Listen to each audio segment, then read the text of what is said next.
I am 92 years old. I have outlived my wife. I have outlived my friends. I have outlived my enemies.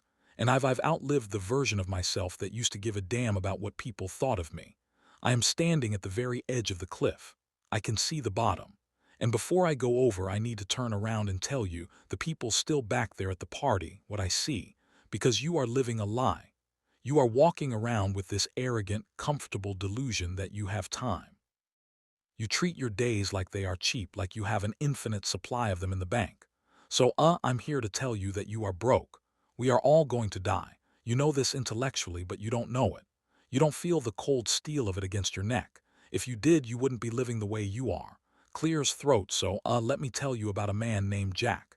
It was 1968. Jack was my best friend.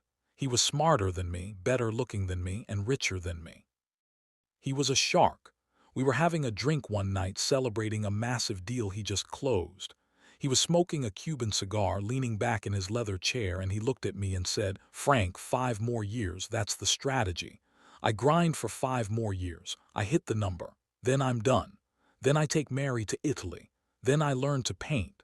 Then I start living." Jack had a plan. He had a road map. 3 days later, Jack walked out of his office building, grabbed his chest, and hit the sidewalk before he even realized he was falling. Massive heart attack. He was 42 years old. He never went to Italy. He never painted a damn thing. I stood over his casket, and the tragedy wasn't that Jack died. We all die. The tragedy was that Jack spent his entire existence waiting to live. He treated his life like a waiting room for a better future that never arrived. And the cruelest part, I went to his office a week later to clear out his desk. His calendar was booked for the next 6 months. His inbox was full of urgent messages. The world didn't stop because Jack died. His company replaced him in 2 weeks. His clients forgot his name in a year. And right now, looking at you, I see Jack. You are telling yourself the same lie. I'll be happy when I get the promotion. I'll take the trip when the kids are older. I'll forgive my brother when he apologizes. Let me give you a hard fact from a 92-year-old man. There is no later, there is only now. And if you are trading your now for a later, that isn't guaranteed. You are making the worst bet in the history of gambling. Let's talk about your stuff. I look at your generation. You are obsessed with accumulation. You buy things you don't need with money you don't have to impress people you don't even like. I live in a small room now. I have a bed. I have a chair. I have a picture of my wife. I used to have a big house. I used to have a luxury cars. I used to have a garage full of toys. And I am telling you, with the absolute clarity of the endgame, it is all garbage. I have been to a lot of funerals. I have never, not once, seen a U-Haul trailer following a hearse. When you die, your kids are going to hire a stranger to come into your house and throw 90% of your precious stuff into a dumpster.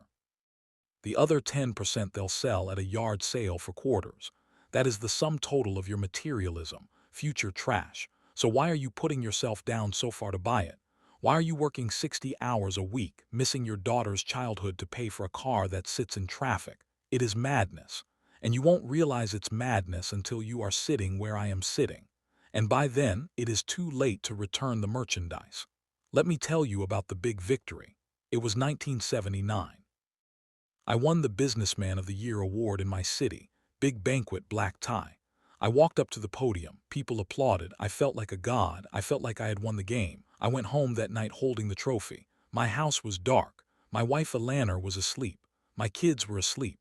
I sat at my kitchen table alone drinking a scotch, staring at this piece of glass. And I realized the applause had stopped. The people at that dinner didn't care about me. They cared about what I could do for them. And the people upstairs, the people who actually love me, I had neglected them for months to win that piece of glass. I miss my son's varsity games to stay late at the office. I miss my anniversary dinner to close a merger. And for what? That trophy is currently in a box in a basement somewhere. I don't even know where it is. But the memory of my wife's sad eyes when I told her I couldn't make it to dinner, that is right here. That stays. You think your career is your legacy. It's not. It's a transaction. You are selling the hours of your life, hours you will never ever get back to build someone else's castle. If you drop dead today, your job would be posted online before your obituary. Do not worship at the altar of your career. It will not love you back. It will not hold your hand when the lights go out. So what matters? If the money is fake and the career is a trap and the stuff is garbage, what is left? I'll tell you. The only things you get to keep are the things you gave away, the love you gave, the time you gave, the connection. Sighs, I sit here in this chair and I don't replay my business deals. I replay the Sunday mornings with a leaner. I replay the sound of my daughter laughing when she was 3. I replay the time I helped a stranger push his car out of a snowbank. That is the only wealth there is. Clears throat, so here is my challenge to you.